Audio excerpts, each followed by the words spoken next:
بسم اللہ الرحمن الرحیم الحمدللہ رب العالمین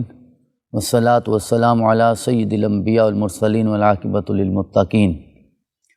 اما بعد فاعوذ باللہ من الشیطان الرجیم بسم اللہ الرحمن الرحیم الا ان اولیاء اللہ لا خوف علیہم ولا هم یحزنون۔ معزز سامعین و ناظرین، حضور سیدنا غوث اعظم رضی اللہ تعالیٰ عنہ کی نسبت کے ساتھ ایک مرتبہ پھر اس مبارک نشست میں ہم آپ کی خدمت میں حاضر ہیں۔ اللہ رب العزت نے قرآن عزیز میں اپنے نیک بندوں کے جو صفات اور اوصاف کو بیان فرمایا ہے، آج پہلی نشست کا آغاز ہم اسی سے کریں گے کہ اللہ کے اولیاء کے مناقب کیا ہیں، ان کے فضائل کیا ہیں اور ان کے کمالات کیا ہیں۔ جو آیہ کریمہ مشہور آیت مبارکہ میں نے تلاوت کرنے کا شرف حاصل کیا، اس میں اللہ رب العزت نے ارشاد فرمایا الا ان اولیاء اللہ لا خوف علیہم ولا هم یحزنون، کہ خبردار، بے شک جو اللہ کے اولیاء ہیں انہیں نہ تو کسی چیز کا خوف ہوتا ہے نہ کسی چیز کا غم ہوتا ہے۔ لا خوف علیہم ولا هم یحزنون، یہاں خوف اور حزن دو چیزیں بیان ہوئی ہیں۔ ان کے حوالے سے مفسرین کے جمہور کی یہ رائے ہے کہ خوف کا تعلق جو ہے وہ حال کے ساتھ یا ماضی کے ساتھ ہوتا ہے، اور حزن کا تعلق کسی آنے والے زمانے کے ساتھ ہوتا ہے۔ تو تین ہی چیزیں ہو سکتی ہیں، یا تو ماضی ہوتا ہے یا حال ہوتا ہے یا مستقبل ہوتا ہے۔ تو اس آیہ کریمہ میں گویا میرے رب نے یہ اعلان فرما دیا ہے کہ جو میرے اولیاء ہیں، ولی کا معنی دوست بھی کیا گیا ہے، اور اگلی نشست میں ہم ولایت کے کئی معنی بھی بیان کریں گے۔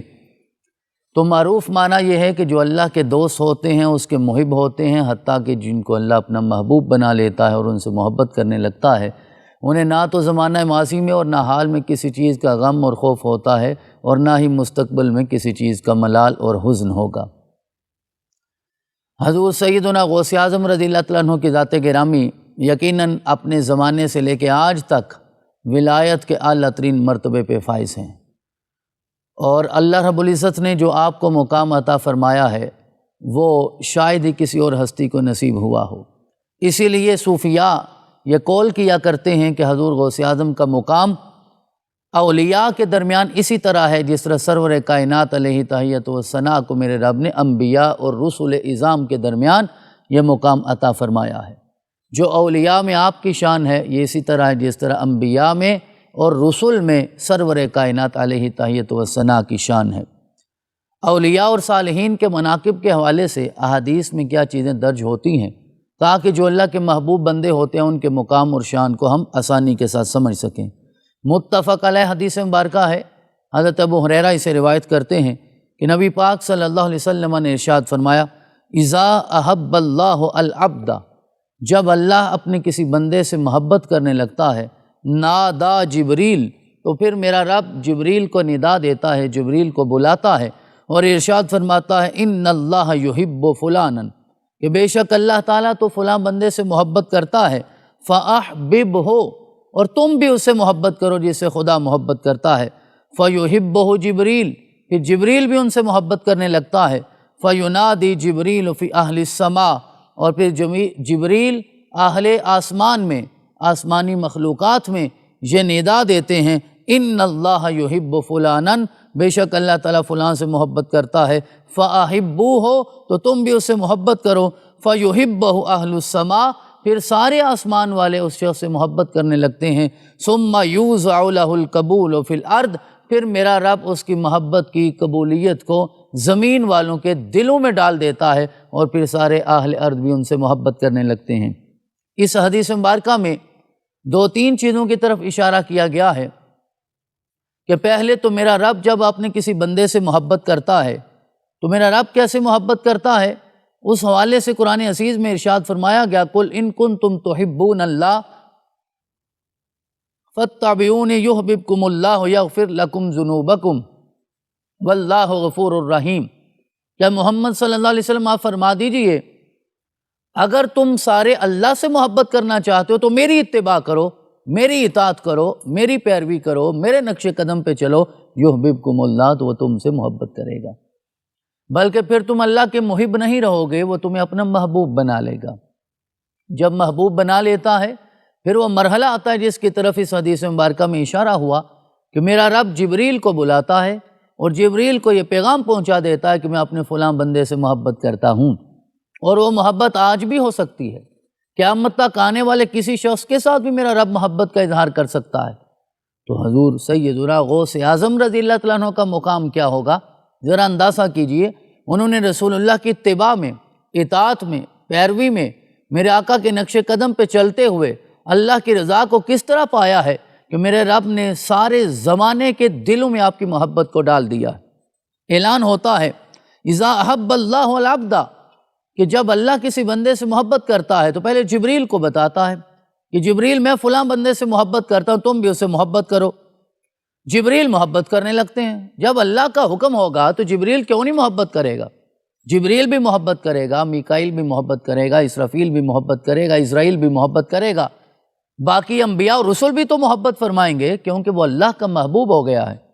پھر اعلان ہوگا کہ سارے آسمان والوں کو یہ بتا دیا جائے کہ فلاں بندے سے اللہ محبت کرتا ہے، تو جبریل اعلان کر دیں گے، تو آسمان میں یہ اعلان ہوا ہوگا۔ پہلے میرے رب نے بلا کے کہا ہوگا کہ میں عبد القادر سے محبت کرتا ہوں، جبریل تو بھی محبت کر۔ پہلے وہ اللہ کے محبوب ہوئے، محبوب سبحانی ہوئے، تو پھر اس کے بعد محبوب جبریل بھی ہو گئے، محبوب میکائیل بھی ہو گئے، محبوب اسرافیل بھی ہو گئے، محبوب ملائکہ بھی ہو گئے، عرش میں رہنے والے ساری مخلوقات کے محبوب ہو گئے۔ پھر اعلان ہوتا ہے کہ اب زمین میں میری محبت کو پھیلا دیا جائے اور بتایا جائے فلاں بندے سے، جیلان میں پیدا ہونے والے اس شخص سے تیرا رب محبت کرتا ہے، تم بھی محبت کرو۔ آج کتنے 100 سال گزرنے کے بعد ہم حضور سیدنا غوث اعظم کا تذکرہ کر کے اسی حدیث مبارکہ کا مصداق بن رہے ہیں کہ اللہ رب العزت نے ہمارے دلوں میں ان کی محبت ڈال دی ہے، کیونکہ اللہ محبت کرتا ہے، سارے انبیاء محبت کرتے ہیں، سارے رسول محبت کرتے ہیں، سارے ملائکہ محبت کرتے ہیں، ساری آسمانی مخلوقات محبت کرتی ہیں، اور سارے اہل زمین محبت کرتے ہیں۔ جب اتنی محبتیں نصیب ہو جائیں گی تو پھر اللہ کے ولی کو کس بات کا خوف ہوگا یا کس بات کا غم ہوگا۔ ایک اور حدیث مبارکہ جس کو امام بخاری نے روایت کیا ہے، حضرت ابو ہریرہ اسے ذکر کرتے ہیں کہ رسول اکرم صلی اللہ علیہ وسلم نے ارشاد فرمایا، ان اللہ قال، بے شک اللہ تعالیٰ نے ارشاد فرمایا۔ یہ حدیث قدسی ہے کہ جس کی سند سرور کائنات علیہ تحیت و ثنا سے ہوتی ہوئی رب رحمان تک پہنچتی ہے۔ میرا رب اس حدیث کو روایت فرماتا ہے اور رسول اکرم علیہ تحیت و ثنا اسے بیان فرما دیتے ہیں، اسے حدیث قدسی کہا جاتا ہے۔ اور حدیث کی سند کے اعتبار سے جتنی بھی اقسام ہیں ان میں اعلیٰ درجے کی یہی حدیث ہوتی ہے کہ جس کی سند خود رب رحمان تک پہنچتی ہے۔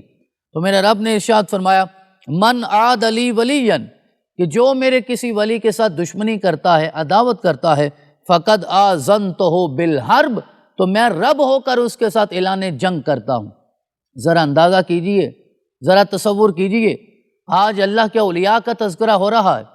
سب سے مقرب ولی کا تذکرہ ہو رہا ہے، اس ولی کا تذکرہ جسے میرے رب نے اولیاء میں وہ شان عطا فرمائی ہے جو جناب محمد رسول اللہ صلی اللہ علیہ وسلم کو سارے انبیاء میں اور سارے رسل میں عطا فرمائی ہے۔ اس اعلیٰ ترین درجے کی ولایت پہ جو شخصیت فائز ہیں، آج ان کا تذکرہ ہو رہا ہے۔ تو میرا رب ارشاد فرماتا ہے، میرے کسی بھی ولی کے ساتھ جو دشمنی کرے گا، یہ نہیں کہا گیا جو عبد القادر کے ساتھ دشمنی کرے گا، بلکہ کہا جو آج کے کسی ولی کے ساتھ بھی دشمنی کرے، قیامت تک آنے والے کسی ولی کے ساتھ دشمنی کرے، تو اس کے ساتھ خدا کا اعلان جنگ ہے۔ تو جب میرا رب اعلان جنگ کر دیتا ہے تو پھر عافیت نصیب نہیں ہوتی، پھر امن نصیب نہیں ہوتا۔ لہٰذا نہ تو اولیاء کا مذاق کرنا چاہیے، نہ تو اولیاء کے مقامات کا انکار کرنا چاہیے، نہ ہی اولیاء کے جو فیوز ہیں ان کا انکار کرنا چاہیے، نہ برکات کا انکار کرنا چاہیے، نہ کرامات کا انکار کرنا چاہیے، نہ ہی تصرفات کا انکار کرنا چاہیے۔ آپ کا تو نام ہی عبد القادر ہے۔ عبد القادر کا معنی کیا ہوتا ہے کہ اس کا بندہ جس کے پاس ہر طرح کی قدرت موجود ہے، جو قادر مطلق ہے، جو ہر چیز پر قادر ہے۔ تو جو ہر چیز پر قادر ہے، جب وہ بندہ اس کے محبوب کی اطاعت میں آخری حد تک پہنچ جائے گا تو پھر میرا رب اسے بھی ساری قدرتیں عطا فرما دیتا ہے۔ ساری کرامات عطا فرما دیتا ہے، تو پھر ان تصرفات کے سامنے سر تسلیم خم کرنا چاہیے۔ اگر ہم نہیں کریں گے تو میرا رب اعلان جنگ کرتا ہے، اور جب خدا بھی جنگ کا اعلان کر دے تو پھر بچانے والی کوئی اور ذات نہیں ہوتی۔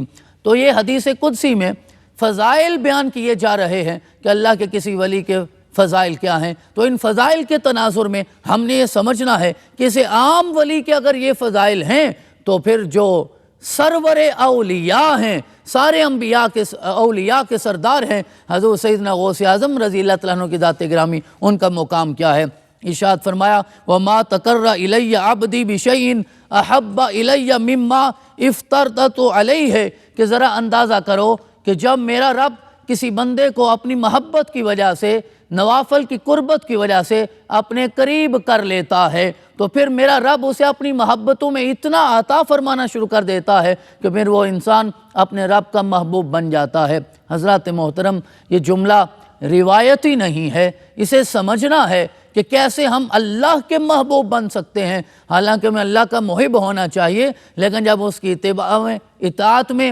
اور فرما برداری میں اور اس کے نقش قدم پہ چلتے ہوئے سرور کائنات علیہ السلام کو راضی کریں گے تو پھر میرا رب اپنی محبت عطا فرما دیتا ہے۔ وَمَا يَزَالُ عَبْدِي يَتَقَرَّبُ إِلَيَّ بِالنَّوَافِلِ حَتَّى أُحِبَّهُ، اور وہ بندہ نفل کی کثرت کے ساتھ میرے قریب ہوتا چلا جاتا ہے اور میں اس کی محبت میں اضافہ فرماتا چلا جاتا ہوں۔ حضور غوث اعظم کی ذات گرامی وہ ہے کہ جن کی سیرت میں یہ باتیں آتی ہیں کہ آپ نے 40 سال عشاء کے وضو کے ساتھ فجر کی نماز ادا کی ہے، یعنی عشاء سے لے کر فجر تک 40 سال کوئی ایک رات بھی ایسی نہیں آئی جب آپ نے نوافل کے ساتھ اللہ کی قربت کو حاصل نہ کیا ہو۔ تو آپ نے اتنے نوافل ادا کیے ہیں کہ میرے رب نے آپ کو اپنی محبت عطا فرما دی، عنایات ہو گئی۔ فَإِذَا أَحْبَبْتُهُ، اب میرا رب ارشاد فرماتا ہے جب میں اپنے بندے سے محبت کرتا ہوں، كُنْتُ سَمْعَهُ الَّذِي يَسْمَعُ بِهِ، تو پھر میں اس کی سماعتیں بن جاتا ہوں جس کے ساتھ وہ سنتا ہے، وَبَصَرَهُ الَّذِي يُبْصِرُ بِهِ، اور پھر میں اس کی آنکھیں بن جاتا ہوں، اس کی بصارت بن جاتا ہوں جس کے ساتھ وہ دیکھتا ہے، وَيَدَهُ الَّتِي يَبْطِشُ بِهَا، اور پھر اس کے میں ہاتھ بن جاتا ہوں جس کے ساتھ وہ پکڑتا ہے، وَرِجْلَهُ الَّتِي يَمْشِي بِهَا، اور میں اس کے پاؤں بن جاتا ہوں جس کے ساتھ وہ چلتا ہے، وَإِن سَأَلَنِي لَأُعْطِيَنَّهُ، اور جب وہ مجھ سے کسی چیز کو طلب کرتا ہے تو میں اسے عطا فرماتا ہوں، یعنی اس کی کسی بات کا میں انکار نہیں کرتا، کسی بات کو میں ٹالتا نہیں ہوں، وہ مجھ سے مانگتا چلا جاتا ہے میں اسے عطا فرماتا چلا جاتا ہوں۔ اب ان ساری چیزوں کو پیش نظر رکھتے ہوئے ہمیں حضور سیدنا غوث اعظم رضی اللہ تعالیٰ عنہ کے مقام کو سمجھنا ہے کہ آپ نے نوافل کی کتنی کثرت کی ہے، پھر میرے رب نے آپ کو اپنی سماعتیں عطا فرمائی، بصارتیں عطا فرمائی، ہاتھوں کو قوت عطا فرمائی، پاؤں کو قوت عطا فرمائی، وجود کو برکتیں عطا فرمائی ہیں۔ تو آج کی پہلی نشست میں ہم یہی عرض کرنا چاہتے ہیں کہ الا ان اولیاء اللہ لا خوف علیہم ولا هم یحزنون، کہ خبردار لوگوں آگاہ ہو جاؤ، بے شک اللہ کے اولیاء کو نہ کسی چیز کا خوف ہوتا ہے نہ کسی چیز کا غم ہوتا ہے۔ رب رحمان ہمیں اپنے اولیاء کے نقش قدم پہ چلنے کی توفیق عطا فرمائے۔